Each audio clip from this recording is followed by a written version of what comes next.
Assalamu alaikum everyone. In this video, we will discuss esophageal spasm and Zenker verticulum. Let's start. Diffuse esophageal spasm. Diffuse oesophageal spasm में issue क्या होता है कि इसके अंदर जो है ना पेरिस्टाल जो कंट्रैक्शन हो रही होती है, पेरिस्टाल्टिक कंट्रैक्शन होती हैं, वो जो होती हैं इंटरप्टेड हो जाती हैं। ठीक है, इंटरप्टेड हो जाती हैं। लेकिन एसोफेगस, ये देखें एसोफेगस है। ठीक है, एसोफेगस के अंदर फूड का बोलस आता है। ठीक है, फूड का बोलस आता है। अब इसके अंदर जो है किस तरह से जो होती है पेरिस्टाल्टिक वेव आ रही होती है और इस जो फूड का बोलस है इसको स्टमक तक लेकर जाती हैं। वो ये होता है कि ये फूड का बोलस है। ठीक है, यहाँ पे जो प्रोक्सिमल पार्ट होता है वो जो होता है पीछे जो प्रोक्सिमल पार्ट होता है उसकी कंस्ट्रक्शन होती है। ठीक है, पेरिस्टाल्टिक वेव से उसकी कंस्ट्रक्शन होती है। डिस्टल पार्ट होता है उसकी रिलैक्सेशन होती है। फिर उसके बाद आगे फूड का बोलस पास करता है, construction relaxation construction construction relaxation. ठीक है, कंस्ट्रक्शन रिलैक्सेशन इस तरह होती है। और इस तरह ये जो फूड का बोलस है इस तरह पास करता करता ये जो होता है स्टमक में आ जाता है। ठीक है, तो ये होती है नॉर्मल पेरिस्टाल्सिस जो होती है इस तरह होती है कि पहले जो प्रोक्सिमल पार्ट होता है जहाँ पे फूड पड़ी होती है वो कंस्ट्रिक्ट करता है। ठीक है, वो कंस्ट्रिक्ट करता है तो फूड का बोलस जो होता है डिस्टल पार्ट होता है वो रिलैक्स होता है, वो उधर आ जाता है। फिर उसके बाद जो जिधर फूड का पार्ट जो ये आता है वो रिलैक्स वो कंस्ट्रिक्ट करता है। फिर उसके बाद आगे रिलैक्सेशन होती है। तो इस तरह ये जो होता है इसके अंदर मूव कर रहा होता है फूड बोलस। ठीक है, अब डिफ्यूज एसोफेजियल जो स्पाज्म है इसमें क्या इशू होता है, इसके अंदर जो होती है ना पेरिस्टाल्टिक वेव होती है वो इंटरप्ट हो जाती है। वो इररेगुलर पेरिस्टाल्टिक वेव आ रही होती है। ठीक है, वो जो होती हैं रेगुलर नहीं होती। रेगुलर पेरिस्टाल्टिक वेव इस तरह आ रही है। ठीक है, ये पेरिस्टाल्टिक वेव रेगुलर आ रही है। इसके अंदर क्या होता है इंटरप्टेड पेरिस्टाल्टिक वेव आती हैं कि ये जो होती हैं इंटरप्टेड होती हैं। ठीक है, इसमें देखें कि इंटरप्टेड जब पेरिस्टाल्टिक वेव आएंगी तो अब जो फूड है ना, फूड का जो फूड उधर एसोफेगस के अंदर है वो आगे पास नहीं करती। ठीक है, तो फूड एसोफेगस में रहेगी, इसे हम कहते हैं डिस्फेजिया हो गया। तो ये किस वजह से हो रहा है, जो इंटरप्टेड हो रही है ना ये पेरिस्टाल्टिक वेव, इस वजह से जो होगा फूड होगा आगे पास नहीं करेगी, उसको डिस्फेजिया होगा। लेकिन it is a motility disorder in which normal peristalsis is periodically interrupted होती है। ठीक है, ये जो होती हैं हमेशा जो होती है ना पेरिस्टाल्टिक वेव इंटरप्टेड नहीं होती, ये इंटरप्टेड जो होती हैं सॉरी पेरिस्टाल्टिक जो वेव होती हैं इंटरप्टेड होती हैं। इसकी रीजन क्या होती है, मोस्ट इसके ट्रिगर्स होते हैं। कुछ ट्रिगर्स कौन से होते हैं, कोल्ड वाटर या हॉट वाटर। ठीक है, जब कोल्ड वाटर या हॉट वाटर जो होता है उसको हम लेते हैं। ठीक है, उस वजह से क्या होता है कि ये जो इसोफेगस है इसमें क्या होता है कि इसके अंदर ये हाइपर हाइपर रिस्पॉन्सिव होती है इनसे। ठीक है, इसकी वजह से क्या होता है कि जो पेरिस्टाल्टिक वेव होती हैं वो इंटरप्ट हो जाती हैं, वो इरेगुलर हो जाती हैं। जब इरेगुलर होंगी तो अब फूड आगे जो भी कंटेंट जो है आगे पास नहीं करता। ठीक है, तो ये पीरियडिकली होती हैं। ठीक है, इंटरमिटेंट होती हैं। ठीक है, अब periodically interrupted by high amplitude non peristaltic contraction। Non contraction इनकी हो रही होती है। ठीक है, स्ट्रॉन्ग कंट्रैक्शन आ रही होती है बट ये पेरिस्टाल्टिक जो होती है ना इन वेव इसके थ्रू नहीं आ रही होती है, इंटरप्टेड होती है पेरिस्टाल्टिक वेव। ठीक है, इरेगुलर पेरिस्टाल्टिक वेव होती है इसमें। ठीक है, अब इसके क्लिनिकल फीचर्स क्या, इसके ट्रिगर्स पता चल गए आपको, कोल्ड या हॉट वाटर। ठीक है, तो ये इसके ट्रिगर आपने लिख लेना। इसके क्लिनिकल फीचर क्या है, एपिसोडिक चेस्ट पेन होगी जैसे ही जब जो कोल्ड या हॉट वाटर वो लेगा उस टाइम क्या होगा, उसको डिस्फेजिया होगा और स्ट्रॉन्ग कंट्रैक्शन आएगी। एसोफेगस में स्ट्रॉन्ग कंट्रैक्शन आएगी। जब स्ट्रॉन्ग इरेगुलर जो भी कंट्रैक्शन होंगी। ठीक है, और ये जो पेरिस्टाल्टिक वेव आ रही होती है इरेगुलर होती है। ठीक है, वेव जो होती हैं वो इसमें इरेगुलर होती है। ठीक है, इस वजह से क्या होगा, स्ट्रॉन्ग कंट्रैक्शन की वजह से उसको एपिसोडिक चेस्ट पेन होगी। एपिसोडिक चेस्ट पेन होगी और मिमिक करेगी एंजाइना के साथ। जब पेशेंट को chest pain severe chest pain हो रही होगी तो वो समझेगा कि उसको एंजाइना है। ठीक है, उसको हार्ट की प्रॉब्लम है, बट ऐसा नहीं होता। उसको जो होती है एपिसोडिक चेस्ट पेन होती है। ठीक है, जब उसका ईसीजी जब इमरजेंसी में पेशेंट आता है उसका ईसीजी, ठीक है, ईसीजी करवाएं। उसके बाद कार्डियक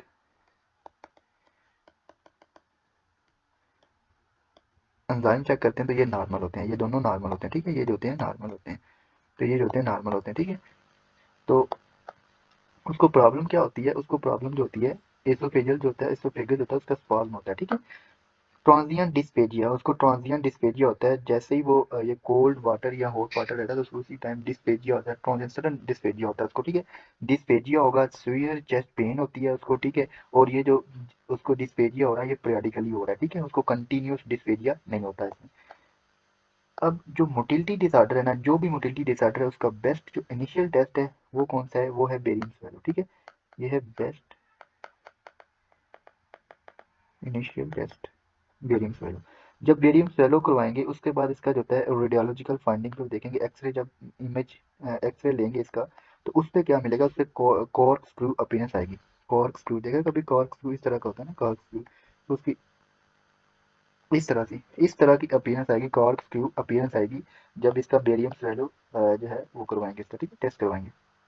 ये बेस्ट इनिशियल टेस्ट है, कॉर्क स्क्रू अपीयरेंस मिलेगी।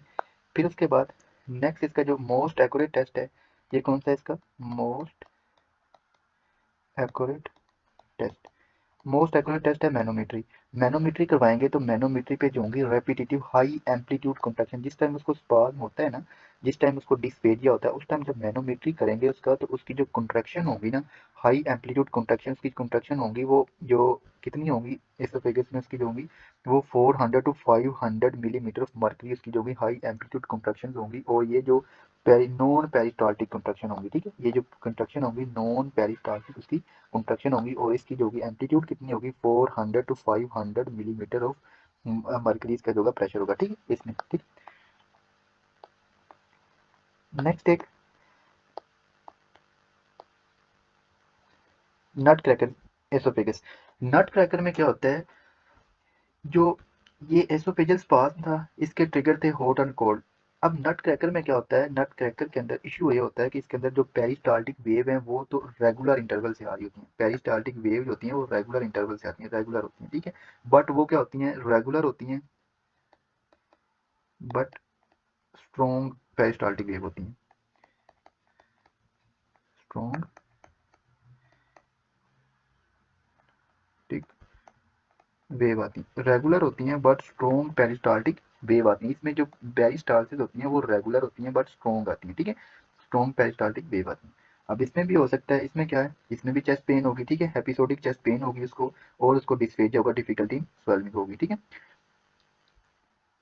इसका जो टेस्ट है, इसमें मैनोमेट्री करते हैं हम, अगर इसका मोस्ट एक्यूरेट टेस्ट जो है मैनोमेट्री करें तो इसमें क्या होगा, वेरी स्ट्रॉन्ग पेरिस्टाल्टिक वेव आएंगी, ठीक है, और ये वेव कितनी होंगी, more than 180 millimetre of mercury होंगी, बट ये जो वेव आएंगी लेस देन 400 होंगी, ठीक, लेस देन 400 होगी, तो ये आपने याद रखना कि ये लेस देन 400 होगी। अगर 400 से ज़्यादा होंगी तो जो पेरिस्टाल्टिक वेव है वो जो होंगी वो इरेगुलर हो जाएंगी, और उसको हम कहेंगे एसोफेजियल डिफ्यूज एसोफेजियल स्पाज्म। अब इनका ट्रीटमेंट क्या है, ये जो मोटिलिटी डिसऑर्डर है, हमने मसल को रिलैक्स करना होता है, स्मूथ मसल के लिए रिलैक्स जो करना होता है वो क्या देने होते हैं, वो हम ड्रग दे सकते हैं, कैल्शियम चैनल ब्लॉकर देते हैं, तो ये स्मूथ मसल को रिलैक्स करेंगी, तो पेरिस्टाल्सिस जो वेव आ रही हैं वो जो होंगी उनकी रेगुलर हो जाएंगी, जो कॉन्ट्रैक्ट स्ट्रॉन्गली कॉन्ट्रैक्ट हो रहा है वो जो होगा वो उनका कम हो जाएगा, ठीक। कैल्शियम चैनल ब्लॉकर दे सकते हैं, नाइट्रेट्स दे सकते हैं, ठीक है, ये भी रिलैक्स करती है, और निमोटिक डायलेशन कर सकते हैं, ठीक है, निमोटिक डायलेशन यहाँ पे जाती है, डिफ्यूज एसोफेजियल स्पाज्म हुआ है, यहाँ पे इस पार्ट पे स्पाज्म हुआ है, तो इधर जो होगा वो बैलून, इधर कैथेटर पास करेंगे, उसके आगे बैलून लगा हुआ, और बैलून इधर जो होगा बैलून को इन्फ्लेट करेंगे, और इन्फ्लेट होने से ये जो होगा ये इसकी ये जो होगा डायलेट हो जाएगा ये पार्ट, ठीक है। तो इस तरह कर सकते हैं, निमोटिक बैलून डायलेशन कर सकते हैं, या सर्जिकल मायोटमी कर सकते हैं, मसल को कट कर सकते हैं सर्जिकली, ठीक है। तो ये ट्रीटमेंट है, ये बाकी डिटेल से सर्जिकल ट्रीटमेंट ये सर्जरी में पड़ेंगे। अभी आपको ना एमसीक्यूज करवा दूं कुछ इसके।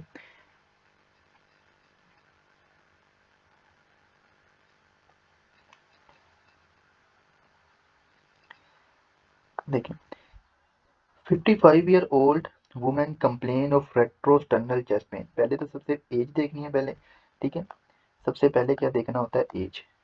एज देख ली, फिर उसके बाद complaint of retrosternal chest pen, उसको पेन क्या है, रेट्रोस्टर्नल बिहाइंड द स्टर्नम उसको चेस्ट पेन हो रही है, एंड डिफिकल्टी इन स्वॉल्विंग, मीन उसको डिस्फेजिया, डिफिकल्टी इन स्वॉल्विंग, ठीक है, डिस्फेजिया उसको, डिस्फेजिया है, विच इज इंटरमिटेंट, इंटरमिटेंट है, ठीक है, कंटिन्यूस नहीं आ रही, इंटरमिटेंट है उसको, एंड अनप्रेडिक्टेबल है, ठीक है। She says that food gate stuck in the middle of the chest and she has to clear it with a drink of water।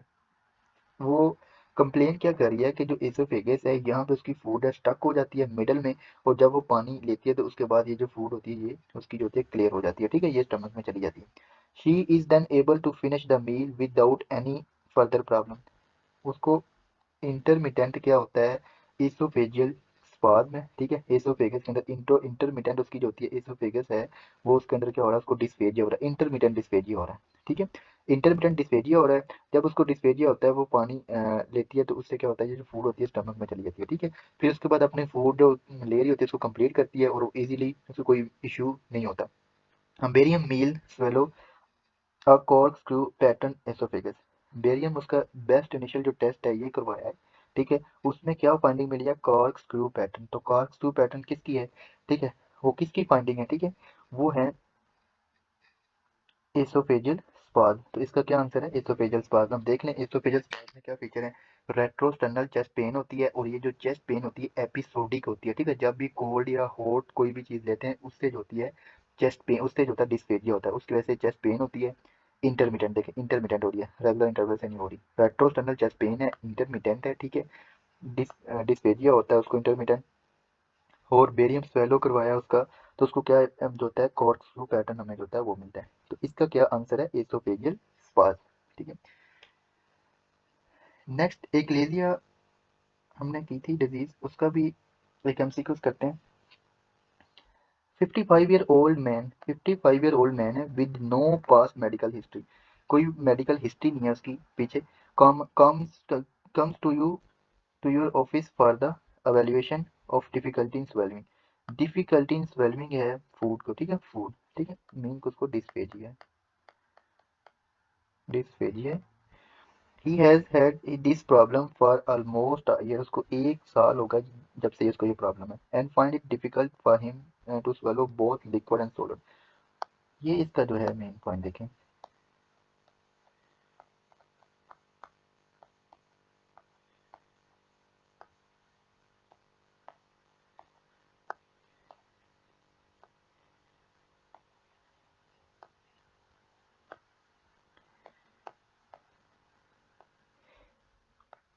Both liquid और सोलिड होता है ना, उससे उसको डिस्फेजिया हो रहा है, उससे डिफिकल्टी इन सॉल्विंग हो रही है लिक्विड एंड सोलिड से। अब barium meal show gross dilation of oesophagus. Dilation है एसोफेगस जो है उसकी डायलेशन है, ठीक है, with smooth narrowing at the lower end of the oesophagus. तो कह रहा है कि जो बेरियम उसका मील थ्रू करवाया है, उसकी स्टडी की है, तो उसमें क्या है कि एसोफेगस जो प्रोक्सिमल है वो डायलेशन है और जो डिस्टल पार्ट है उसकी नैरोइंग है। तो ये इनडायरेक्टली बता रहा है कि इसका क्या साइन आ रहा है, bird beak appearance, bird beak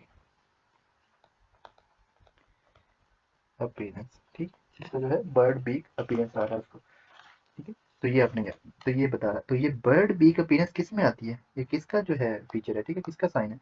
bird beak appearance जो है जब बेरियम स्वेलो करवाते हैं तो ये आता है किसमें, एक्लेजिया में। तो देखें एक्लेजिया मोटिलिटी डिसऑर्डर है। मोटिलिटी डिसऑर्डर में जो है क्या इशू होता है, मोटिलिटी डिसऑर्डर में जो डिफिकल्टी इन सॉल्विंग होती है सोलर और लिक्विड दोनों से, ठीक है। एक तो ये इशू, एक तो ये हो गया, ठीक है।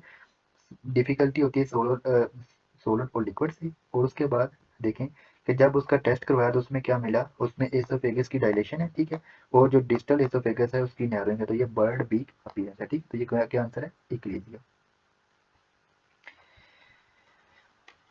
नेक्स्ट टॉपिक है ज़ेंकर टोवर्टिकुलम।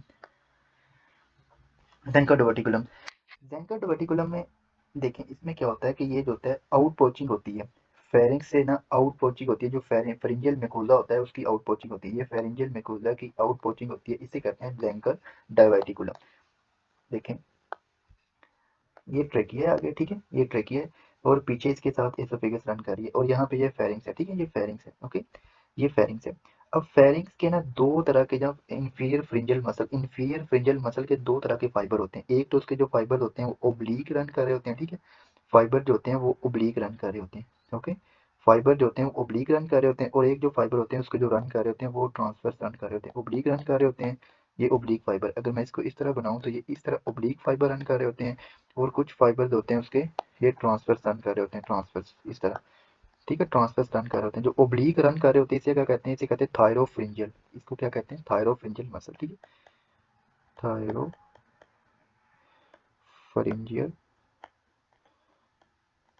मसल। और ये जो ट्रांसवर्स रन कर रहे होते हैं कहते हैं crico, cricopharyngeal muscle, okay, cricopharyngeal muscle. और इनके दरमियान में एक ना ये जो स्पेस में बनती है जिसमें कोई भी मसल नहीं होता, ये जो एक एंगल बनता है ना ये वाला, ये जो, ठीक है, इसको कहते हैं केलन डेhiscence, ठीक है, इसको क्या कहते हैं, केलन डेhiscence।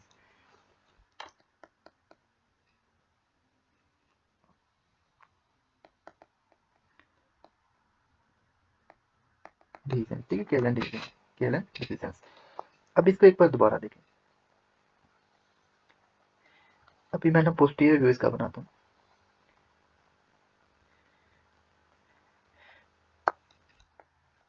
फर्स्ट तो देखें ये फेरिंक्स है, उसके बाद यहाँ से एसोफेगस जो होती है स्टार्ट होती है। ये कौन सा जंक्शन है? फ्रिंजियो एसोफेजियल जंक्शन। तो यहाँ से आउट पोचिंग होती है फ्रिंजियो एसोफेजियल जंक्शन से, ठीक है। अब देखिए ये जो मसल है, हमने बात की कि दो तरह के मसल होते हैं पोस्टीरियर व्यू से अगर बनाए, दो तरह के। ये मसल जो होता है इसे कहते हैं थायरोफ्रिंजियस मसल, ठीक है। ये कौन सा मसल है? थायरोफ्रिंजियल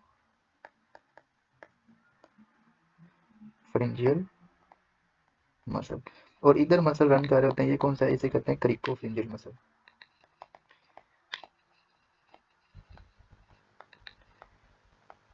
क्रिकोफ्रिंजियल मसल। इनके दरमियान में ये जो होता है ना, इनके दरमियान में ये ट्राइंगल बनता है, इनके दरमियान में ये ट्राइंगल बनता है।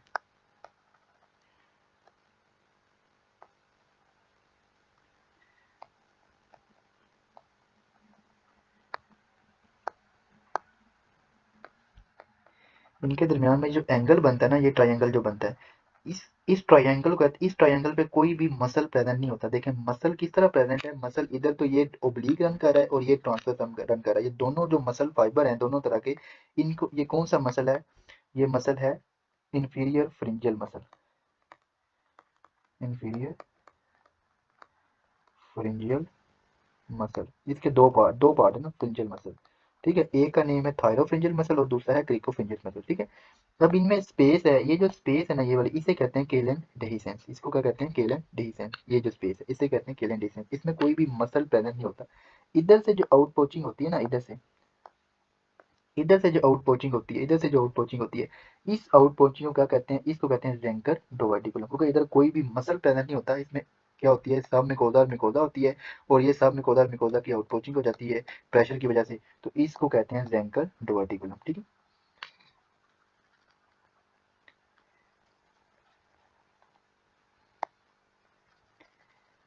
इसको रीड करते हैं। Also known as pharyngoesophageal diverticulum, most common esophageal diverticulum, most common जो है ना esophageal diverticulum है most common वाला। It is defined as outpouching through a cricopharyngeus muscle above the upper esophageal sphincter। ये है cricopharyngeal muscle, ठीक है। इसके ऊपर है ये कौन सा मसल रन कर रहा है? थायरोफिंजियल। और यहाँ पे जो होता है, यहाँ पे जंक्शन है ये वाला, ये जो है ना यहाँ पे एसोफेगस, यहाँ से स्टार्ट हो रही है, यहाँ से एसोफेगस स्टार्ट हो रही है ये वाली, ठीक है। यहाँ से एसोफ्रिंजियो एसोफेजियल जंक्शन है, ये जो ट्रांसवर्स मसल है ना, ये जंक्शन पे लगा हुआ, ठीक है। यहाँ से जो होती है एसोफेगस स्टार्ट हो रही है। अब इधर से जो आउट पोचिंग होती है ना ये वाली, इसको कहते हैं जेंकर डोवर्टिकुलम। It protrudes through the natural weak point Callan dehiscence between inferior pharyngeal constrictor muscle, ठीक है, थायरोफ्रिंजियल मसल। आप इसको लिख लें थायरोफ्रिंजियल मसल एंड क्रिकोफ्रिंजियल मसल से, ठीक है। क्रिकोफ्रिंजियल और थायरोफ्रिंजियल से जो वीक पॉइंट होता है उसमें जस्ट मिकोजा और सब मिकोजा रन करती है, बट उसके अंदर ये जो सब मिकोजा है ना, ये जो मस्कुलरिस एक्सटर्ना है, ये रन नहीं कर रही होती इस पॉइंट से। और इन दोनों की जो होती है ये डोवर्टिकुलम, ये होती है इनकी, ये होती है आउट पोचिंग हो जाती है। इसको कहते हैं इसको कहते हैं जेंकर डोवर्टिकुलम। अब जब अगर किसी को जेंकर डोवर्टिकुलम है, ठीक है, यहाँ से आउट पोचिंग होगी जेंकर डोवर्टिकुलम। अब इधर जो होगी फूड आएगी, ठीक है, फूड इसके अंदर आके इंपैक्ट होगी, ठीक है, इसके अंदर होगी इंट्रैप होगी। जब फूड इसके अंदर इंट्रैप होगी तो क्या होगा? फूड इधर इंट्रैप हो रही है, इंट्रैप हो रही है, तो अब इसका जो ल्यूमन को नैरो कर देगी। जब ल्यूमन को नैरो कर देगी तो उसको क्या होगा? उसको डिस्फेजिया होगा। एक तो ये सिम्टम आ गया डिस्फेजिया, एक तो ये होगा डिस्फेजिया होगा। और क्या होगा? जब इसके अंदर फूड पड़ी रहेगी तो ये जो होगी इसको क्या करेगी? फूड इसके अंदर पड़ी है तो इसकी वजह से जो कि इंट्रैप होने की वजह से बैड ब्रीथ होगा उसकी, ठीक है, उसको बैड ब्रीथ होगा। हेलिटोसिस भी कहते हैं, ठीक है, हेलिटोसिस। स्मेल आएगी उसको ब्रीदिंग से, ठीक है, हेलिटोसिस। इसके बाद ये जो मास है, अब मास पड़ा हुआ तो ये नेक में हमें फील होगा, जो मास है ना, मास इन नेक। तो मास में ये होगा नेक इन द सेंटर, ठीक है, नेक में होगा। और इसके अलावा क्या हो सकता है? ये जो है यहाँ से जो है इसकी, ये जो फूड है इधर इम्पैक्ट हो गई है, ठीक है, इधर इसने जो होता है इधर इंट्रैप हुई है, ये जो फूड है बैठ जाएगी, रिगर्जिटेशन होगी इसकी, बैक माउथ में आ जाएगी तो रिगर्जिटेशन भी होगी, कहते हैं रिगर्जिटेशन। अब क्या सिम्टम्स आ रहे होते हैं? डिस्फेजिया होता है, एक तो डिस्फेजिया होता है, ठीक है, हेलिटोसिस होती है, bad breath, mass in the neck में फील होता है। और क्या होता है? रिगर्जिटेशन होती है, और रिगर्जिटेशन होने से रिस्क होता है कि इनको एस्पायरेशन चला जाए उसके अंदर, ट्रेकिया में और इनको एस्पायरेशन निमोनिया हो जाए, ये भी रिस्क होता है इनके अंदर, ठीक है। एस्पायरेशन निमोनिया भी हो सकता है इनके अंदर। और अगर तो ये जो है, ये जो इसके अंदर इंट्रैप हो गया फूड, ठीक है, और इसने जो है ये जो डिवर्टिकुलम है इनलार्ज हो गया, डिवर्टिकुलम जो है इनलार्ज है, डिवर्टिकुलम इज स्मॉल, अगर तो ये स्मॉल है तो ये फ्रिंजियल डिस्पेजिया करेगा। फ्रिंजियल डिस्पेजिया फर्स्ट डे में किया था कि जो फ्रिंजियल डिस्पेजिया होता है उसमें जो होती है स्वॉल्विंग फूड होती है, फूड को जब स्वॉलो स्टार्ट करते हैं तो उस टाइम प्रॉब्लम आती है। अगर लार्ज डिवर्टिकुलम होगा तो जो एसोफेजियल डिस्पेजिया होगा, एसोफेजियल डिस्पेजिया में क्या होता है कि जब फूड को स्वॉलो कर लेते हैं तो हमें स्टिकिंग सेंसेशन फील होती है, स्टिकिंग, कि फूड होती है वो स्टक की हुई है कहीं, ठीक है, फूड होती है वो चेस्ट कैविटी में पड़ी हुई है, तो इस तरह सेंसेशन आती है। तो लार्ज डिवर्टिकुला होगा तो उसमें स्टिकिंग सेंसेशन आएगी, उसमें एसोफेजियल डिस्पेजिया होगा, और स्मॉल होगा तो उसमें फ्रिंजियल डिस्पेजिया, जिसमें फूड को स्वॉलो करना मुश्किल होगा, डिफिकल्ट होगा, ठीक है। तो ये होता है इसके अंदर डिस्फेजिया। डिस्फेजिया होगा रिगर्जिटेशन मास इन नेक हेलिटोसिस, स्मॉल डिवर्टिकुलम है तो एसोफेजियल डिस्फेजिया, लार्ज है तो एसोफेजियल डिस्फेजिया होगा। डायग्नोज कैसे बनाते हैं, बेरियम स्वेलो करवाते हैं, जब बेरियम स्वेलो करवाएंगे तो उसका बेरियम स्वेलो करवाया उसके बाद एक्स जो होता है एक्सरे लेंगे तो इसमें क्या होगा, ये जो डिवर्टिकुलम हमें मिल जाएगा, ठीक है, आउट पोचिंग मिलेगी, ठीक है, विल डेमोन्स्ट्रेट आउट पोचिंग मिल जाएगी इसमें बेरियम स्वेलो में। इसकी एंडोस्कोपी इसमें जो है ना, एंडोस्कोपी अगर हम करें तो एंडोस्कोपी जो होती है इसके लिए जो होती है ये क्या करवा सकती है, इसको जो होती है परफोरेट करवा सकती है, इसको रप्चर कर दे इस वॉल को और आगे परफोरेशन हो जाए इसकी। तो इसका रिस्क होता है कि अगर एंडोस्कोपी करें तो परफोरेशन हो सकती है, तो इसलिए अवॉइड करते हैं एंडोस्कोपी के लिए, ठीक है। ट्रीटमेंट क्या है, ट्रीटमेंट में क्या है, सर्जरी करते हैं, सर्जरी का ट्रीटमेंट ऑप्शन होता है। सर्जरी में क्या करते हैं, या तो मायोटमी कर देते हैं, इनको मसल को कट कर देते हैं, ठीक है। ये जो पाउच पाउच होता है ना, पाउच की रिसेक्शन कर देते हैं, पाउच है ना ये वाला, पाउच को जो होती है पाउच की रिसेक्शन कर देते हैं, या स्टेपल प्रोसीजर कर देते हैं। ये जो पाउच होता है ना, ये वाला पाउच भी इस तरह होता है, इस तरह से पाउच होता है ये वाला, ठीक है, इस तरह से पाउच होता है, तो इस तरह आगे लगा होता है, इसके ना स्टेपल प्रोसीजर कर देते हैं, इधर ना स्टेपलिंग कर देते हैं, इसको स्टेपल कर देते हैं, इनको कट करके, इनको ये जो पार्ट को कट करके वजह से स्टेपल कर देते हैं, और ये साथ इसको साथ के साथ मिल जाता है, लीमन के साथ आ जाता है, तो स्टेपल प्रोसीजर कर सकते हैं, ठीक है, या इनको पाउच को रिमूव कर सकते हैं। तो ये हमारे पास सर्जिकल ऑप्शन होते हैं।